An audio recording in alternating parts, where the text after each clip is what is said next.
You can sail the seven seas in the Navy. Yes, you can put your mind at ease in the Navy. Come on now, people, make a stand.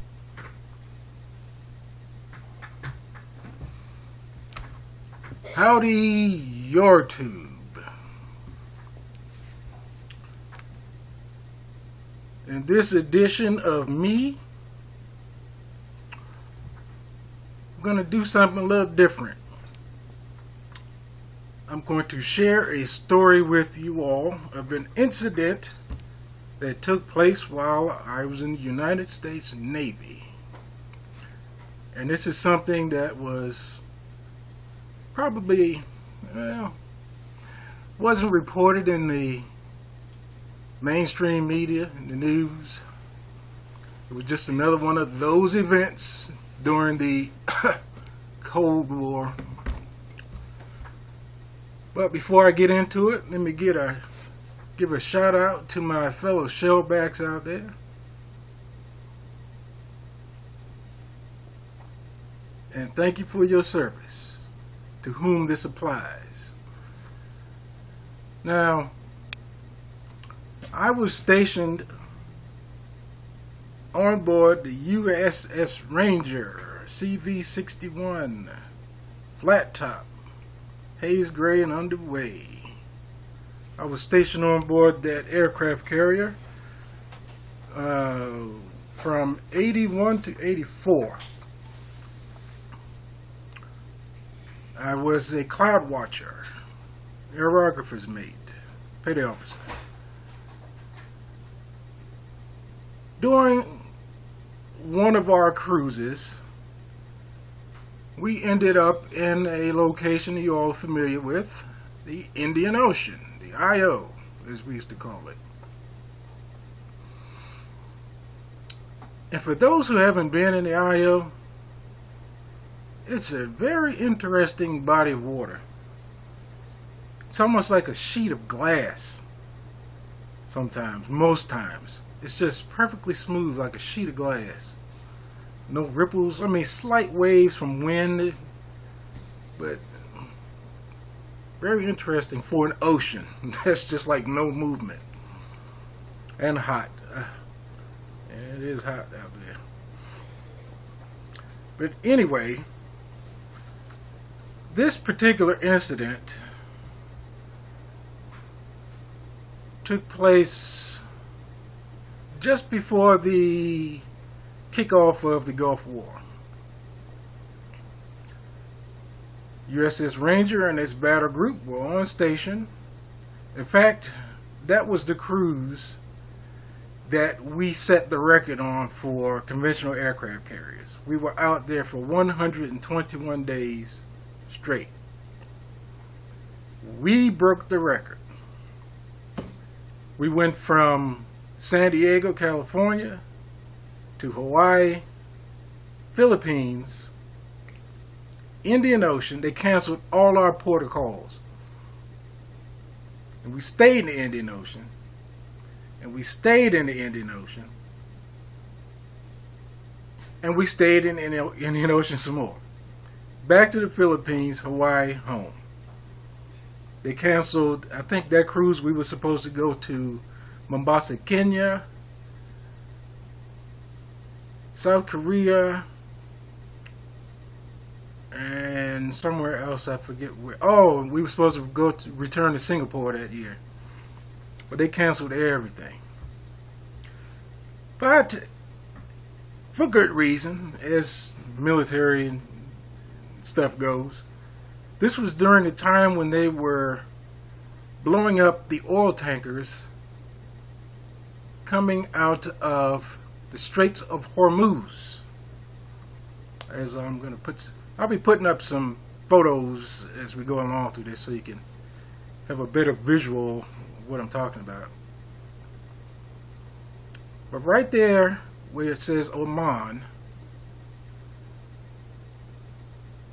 right up, if you go north, you see that little tip where it narrows. That's the Straits of Hormuz. That's where they were blowing up all those oil tankers way back then. And we were on station doing what we do. I'm not going to go into all that detail. But there was just some interesting things that took place during that time. And you see in this next photo, that's just us sitting out there in the Indian Ocean, just having a great time, floating. But it wasn't always a great time on this particular cruise. Now the next photo I'm going to put up is a little country right off of Oman. It's called Masira. There was a time when we were in the Indian Ocean when one of these bad boys, actually it was two of them, from whatever forces had control of two of them. As you can see, it's a C-130. You have to ask yourself, as an interjection here, how do countries get hold of our weapons and use them against us?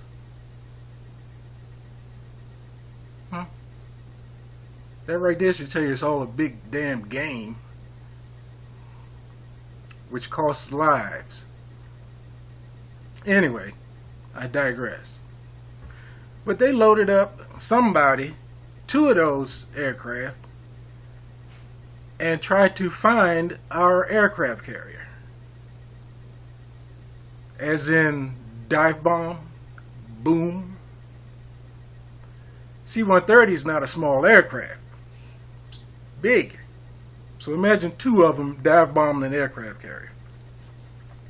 Scary times back then. You all may say that, you may not think that was scary, but you're on an aircraft carrier with basically no defenses back then.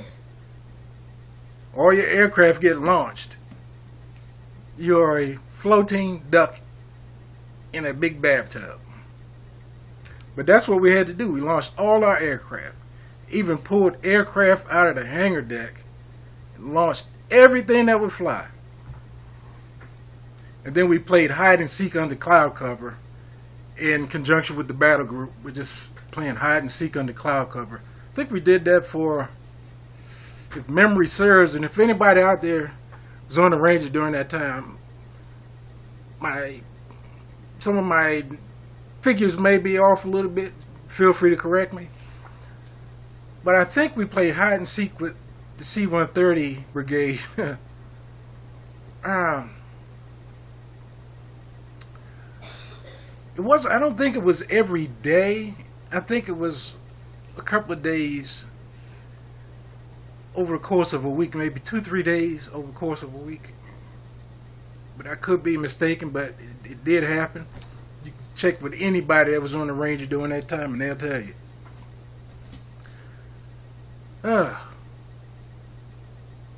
In addition to that,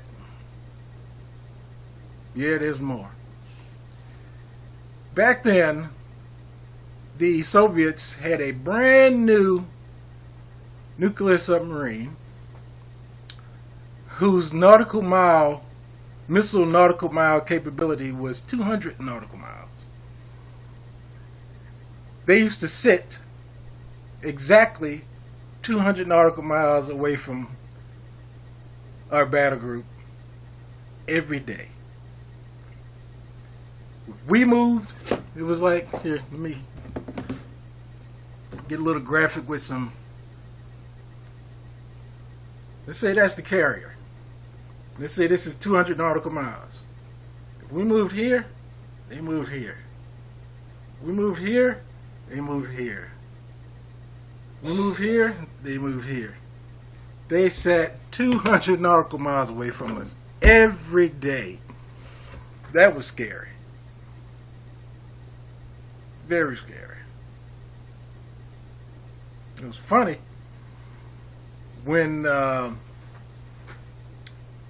two of these overflew us one day. I think that's which one is that? Yeah, the Tu-95. One of their bombers. Actually, two of them. overflew us one day. I mean, they came down on the battle group. They flew over the aircraft carrier so low that you could see the pilots. You could wave. That's how low they overflew us in their bombers. But that particular day, we all happened to be, if I recall, it was like a chill day, relaxed day, when they overflew us. And they called over the ship announcement that was about to happen. And you can imagine thousands of sailors running up onto the flight deck and doing this as they flew past.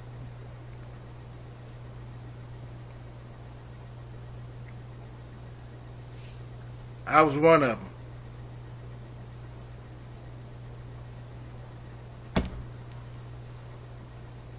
Hey, I was young. What can I say? And it was just for the fun of it. It was like, yeah. Got a good laugh out of it. But inside, behind that laughter, knowing that you have a nuclear submarine just parked right over there, you have somebody that wants to launch C-130s to come find you, boom. And behind that laughter,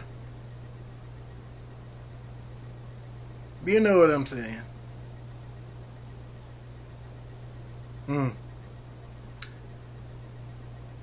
Good times and bad times in the military.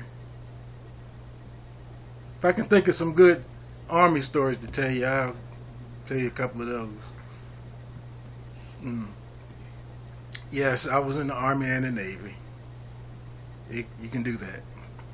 I did Navy first, then went Army. Oh, in fact, let me share that with you. Something on a little lighter note. When I got out of the Navy, it was because they wouldn't give me my E5. Back then it was P&A, pass not advance. You take the test, you pass the test, but there weren't enough billets for them to give you the higher grade. So after the second P&A, by that time I was stationed at Andrews Air Force Base at the weather unit there, NORA 0166. Wow, I actually remember that. Yep, NORA 0166. I got out of the Navy because it wouldn't give me my E5. I was like, screw this. So I got out. It was, I think about 6 months had gone by. And I was like, you know what? The military wasn't that bad. So, I went to a recruiter. They said, on prior service, I'm going to go back in. This neighbor recruiter said, he checked my records. They said, seems here you didn't finish your sea duty tour. You have to go back on your aircraft carrier. I said, no, I don't. He said, well, according to your records, you do. I said, you don't understand. No, I don't. Walked out the door, walked down the hall to the next door that was open, just happened to be the Army recruiter. I said, on prior service, send me to Germany. He looked at me like, you want to go to Germany? I said, yeah. I know what I'm talking about. He said, okay. That's how I ended up in the Army. In retrospect, or should I say in hindsight, I wish that had been an Air Force door that was open. But you know, they say hindsight is 20/20. But I learned a lot from being in both branches. In fact, I started to go back in the third time. But by that time, we had started another war. Which one was that? It was Desert Storm. Yeah, I think it was Desert Storm by that time. if I recall. But anyway, I started going a third time, but this time I was going to go in as a warrant officer because I had my degree by this time. But then I got to thinking about it and thinking about it and thinking about it. I said, screw this. So I didn't go back in. But anyway, that's a story from one of my adventures while in the United States Navy. Put your mind at ease.